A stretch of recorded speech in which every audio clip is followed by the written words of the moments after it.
अस्सलाम वालेकुम வரஹமத்துல்லாஹி வபரகாத்துஹு. Welcome back to Hajira's vlog.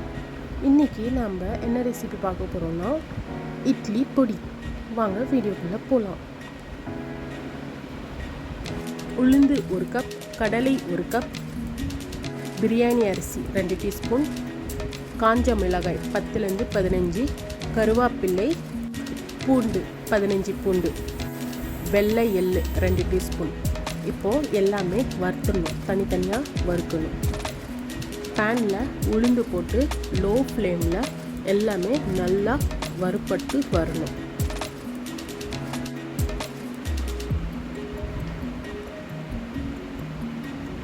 Colour change ஆகிற வரைக்கும் நம்ம வறுக்கணும், லோ ஃப்ளேமில் வறுக்கணும். கலர் சேஞ்ச் ஆகிடுச்சு. இப்போ நம்ம இந்த ஸ்டேஜில் இறக்கி ஒரு பிளேட்டில் போட்டுடலாம். நெக்ஸ்ட்டு இப்போ கடலை பருப்பு எடுத்து மிதமான தீயில் நம்ம வறுத்து எடுத்துக்கலாம். இதுவும் நல்லா ஸ்மெல் வரும், கலர் சேஞ்ச் ஆகணும்.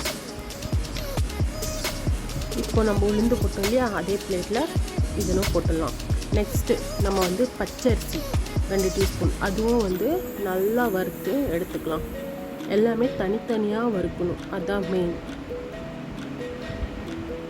ஒரு 5 நிமிஷம் வறுத்தா போதும், சீக்கிரமாக இதாகிடும்.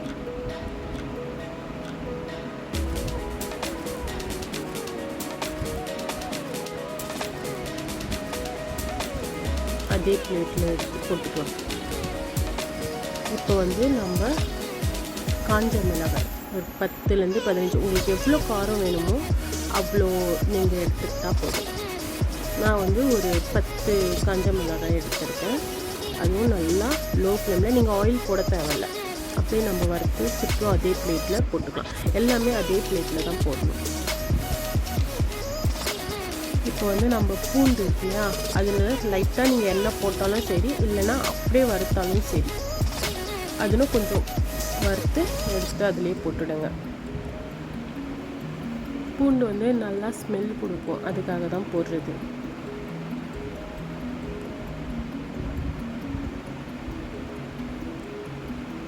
வெள்ளை எள்ளு 2 டீஸ்பூன் சொன்னேன் இல்லையா, அது கொஞ்சம் வாசனை நல்லா வரும், அதுக்காக ஸ்மெல்லுக்காக தான் போடுறது. அதுனால் 5 நிமிஷம் ஃப்ரை பண்ணாவே போதும்.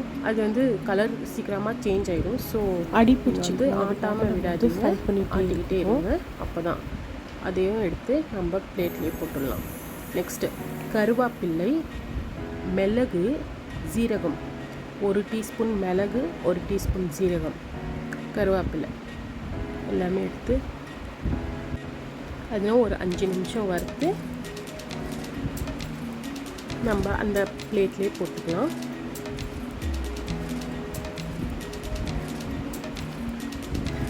இப்போ இது சூடு நல்லா ஆறணும்.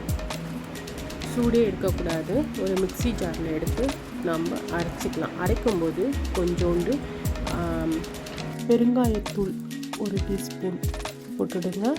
அப்புறம் சால்ட் தேவையான அளவு போட்டுக்கலாம்.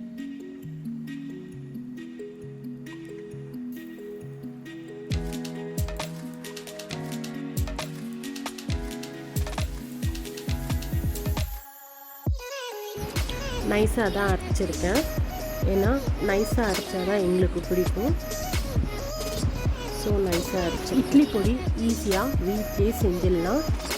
இந்த வீடியோ உங்களுக்கு பிடிச்சிருந்துச்சுன்னா லைக் பண்ணுங்கள், ஷேர் பண்ணுங்கள், கமெண்ட் பண்ணுங்கள், சப்ஸ்கிரைப் பண்ணுங்கள். தேங்க்யூ ஃபார் வாட்சிங்.